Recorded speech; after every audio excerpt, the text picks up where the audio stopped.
Hello, hello, and welcome to the replay. If you want to know some kind of quirky ways to increase your mental clarity, you are in the right place. Hey, Joanne, you've been scoping a lot. I have not actually caught you live yet, but I have loved seeing your titles pop up in my feed. Hello, hello, some other people are coming in. Who all is in the room? Kenzie and Jessica, Darnell, welcome guys. Okay, and for you folks who are on the replay, Joanne says, hi, nothing earth-shattering. Organization is earth-shattering. Jessica, hi. For you folks on the replay, tap those hearts. They mean just as much after the fact. Thank you, thank you. If you like to talk about writing, go ahead and hit Perry Buddy down there. Change that check. No, change the plus to a check, and that will let you know when I'm scoping. Hey, Darnell, hope you're doing well too. I am. I just came off a webinar, so I'm a little like my head's everywhere, but I'm gonna do some of these mental clarity things with you guys.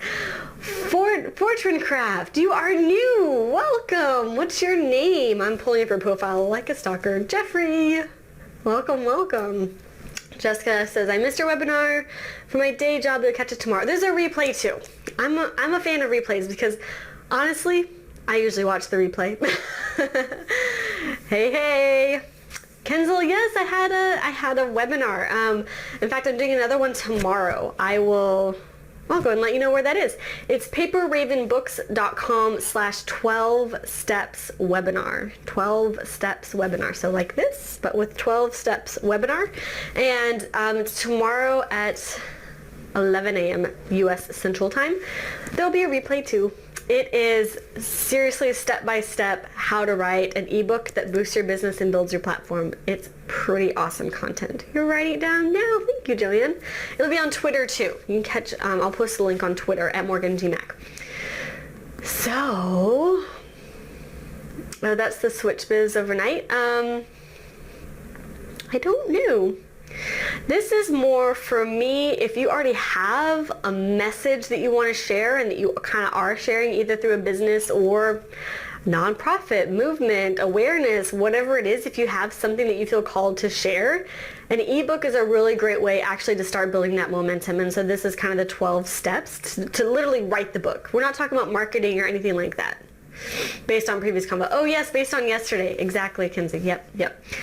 So, who am I? I forgot to do the intro. I am Morgan Gist McDonald. I'm a writing coach, editor, and author, and I scope about writing. Jeffrey says, I'm still hooked on Dead Tree Media. Oh, books. There's room for all. You can print it in paper too. You can put it on Amazon and do it through CreateSpace, and then it's still Dead Tree Media, but available for everyone. And I help people write books. That's what I do. I walk with you chapter by chapter. I'm a writing coach, so chapter by chapter from vague idea to first draft to finished manuscript. And so here on this Periscope, I give you all kinds of crazy, free, awesome advice about writing and books and all of that fun stuff. So today, we're talking about quirky ways. They're quirky because they're my own ways to increase mental clarity. So let's talk a little bit about mental clarity. It's really important to have kind of that sharp, focused mind for writing because writing is actually a fairly intense process, right? I mean, if you really write for several hours in a row, Kenzel says, welcome to the Quirky Club. Yep. If you write several hours in a row, you're going to be tired afterward. And so you kind of need to prep for your writing sessions. And whether you write really early in the morning or late at night, you're going to be struggling with energy, or in the middle of the day. You're going to be struggling with energy issues, right?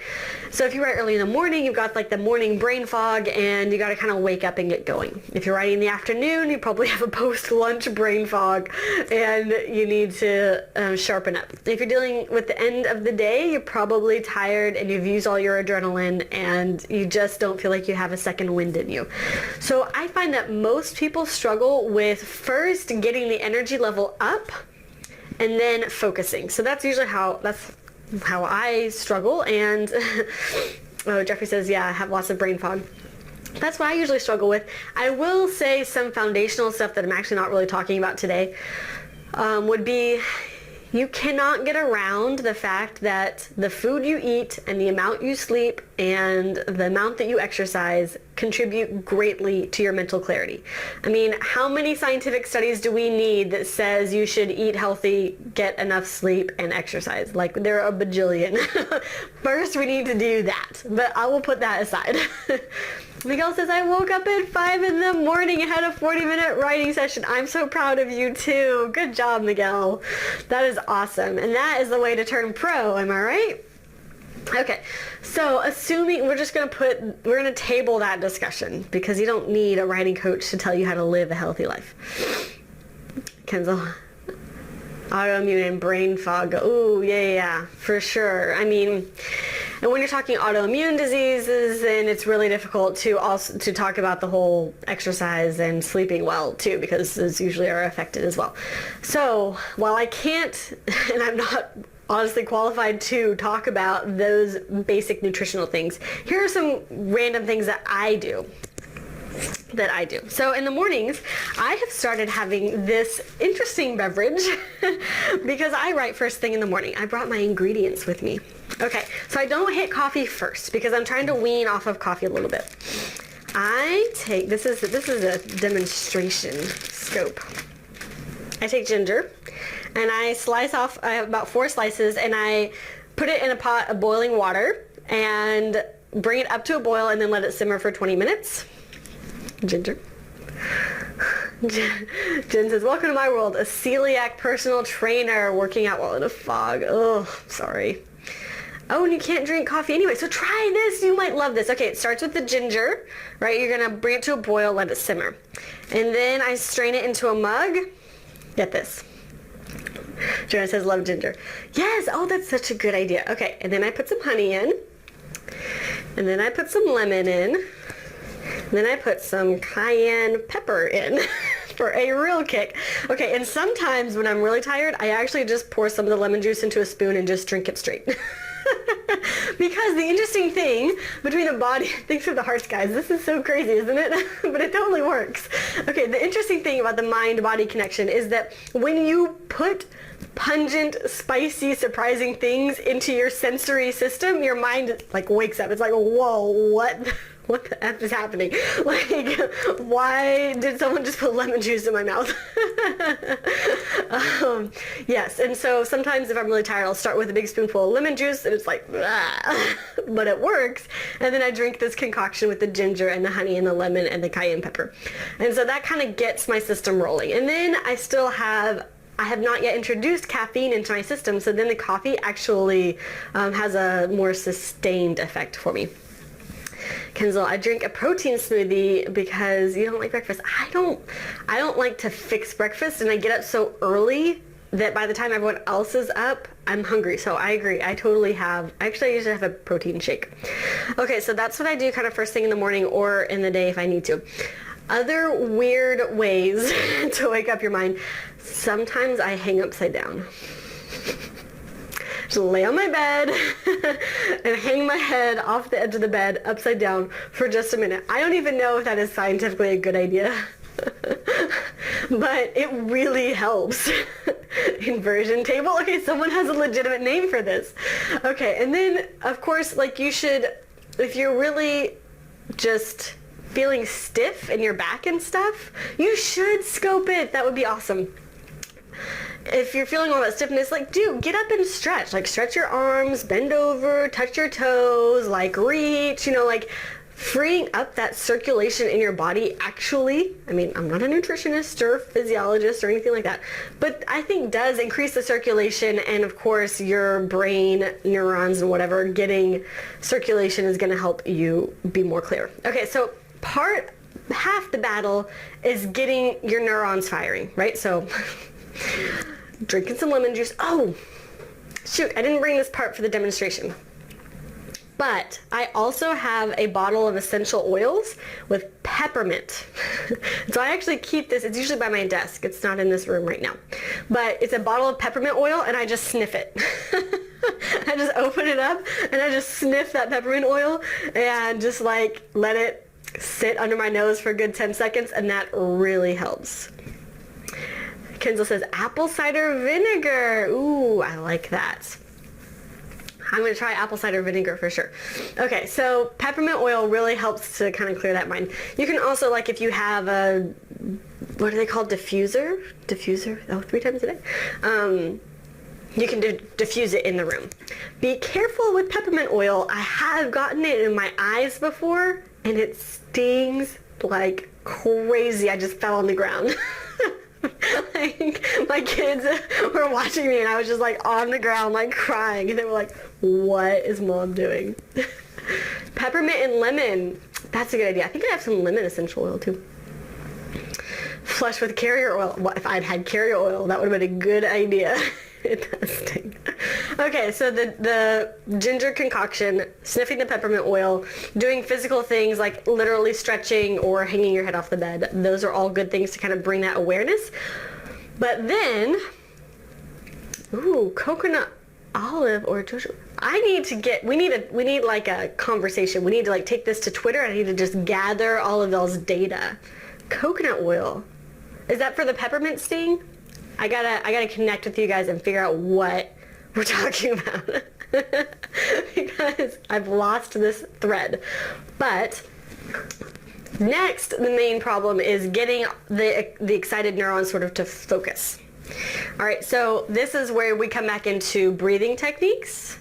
So we talked about the box breathing technique, which I'm not going to try to lead again because that was terrible. But you inhale for a count of 4, and you hold for a count of 4, and then you exhale for a count of 4, and then you hold for a count of 4. So do that just like 5 or 6 times in a row, and it really helps to kind of bring the energy like into a focus. All right, and then my last tip.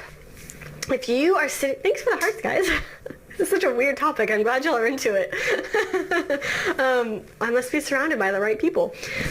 If you're feeling anxious and stressed when you sit down to write, it's not going to be productive. And so the best way to really get out your stress is to write for 10 minutes, just like randomly. Just like write out your stress for 10 minutes before you officially start writing. So blank piece of paper, blank document, just tell yourself why you're so freaking stressed for 10 minutes, write it out, and then say, okay, oh, I'm glad this is up your alley. And then say, okay, I am stressed about that, and it's totally okay to be stressed about that. It's down, it's on paper. I'm gonna literally put it to the side for the moment. And then you'll be ready to start writing, and you'll be so much more productive, so much more just happy even to be writing. We want you to be happy while you're writing, because if you are always tired and stressed and anxious while you're writing, you're going to create these really bad sort of emotional feedback loops, and you're going to start associating writing with bad emotions. So instead, what we want to try to do is bring up that mental clarity. Oh, Tracy, you just missed a crazy conversation. You're going to have to catch this replay. Let me say that it involves ginger, honey, lemon, and cayenne pepper. It's worth the replay. Okay. So we brought up our mental clarity, we have focused it, we've put aside the anxiety, and now we are in a much better mental and emotional state to be writing. So we want this like feedback loop that is like, I'm enjoying writing, I want to write more. I'm enjoying writing, and I want to write more. We want to establish that sort of almost emotional pattern. So guys, that's what I've got for you today. I'm really glad y'all are into it and that y'all totally rolled with me on the coconut oil and apple cider vinegar. Jessica wrote for 45 minutes and 4 pages last night. Yay! It does help that the kids, when the kids aren't there, I agree. But since we're moms, we totally appreciate those moments when the kids are not there, and we jump on them. And we're like, okay, now I need to write. Good job, guys. Miguel and Jess, y'all are rocking it. All of y'all are rocking it. It's awesome. Okay, guys, we're done for today. I gotta go get some lunch. You did switch topics. It's hard. It's hard. Miguel, I have not seen your scopes. I swear I'm following you. I'm gonna double check again. Why? Are you posting them on Catch? Miguel, are you using Catch? Because I will binge, replay, watch if you are catching them. If you're not catching them, just go to catch.me. Okay, cool. I'll go, that'll be my lunchtime viewing. Yay, yes, Miguel is writing his book right now too. You guys are doing awesome. I'm so proud of you guys. Keep beating. Freezing. Oh, I was like, I keep feeding myself. I'm going to eat lunch right now. I'm freezing. Okay, let's cut it for today, guys. Y'all go do some writing. I'm doing that webinar tomorrow. paperravenbooks.com/12 steps webinar. If you want to write your book, I'll show you how. And I will catch you guys tomorrow, either on the webinar or on Periscope or both. It's a party. It's a non-stop writing party. Alrighty, guys. Talk to you soon.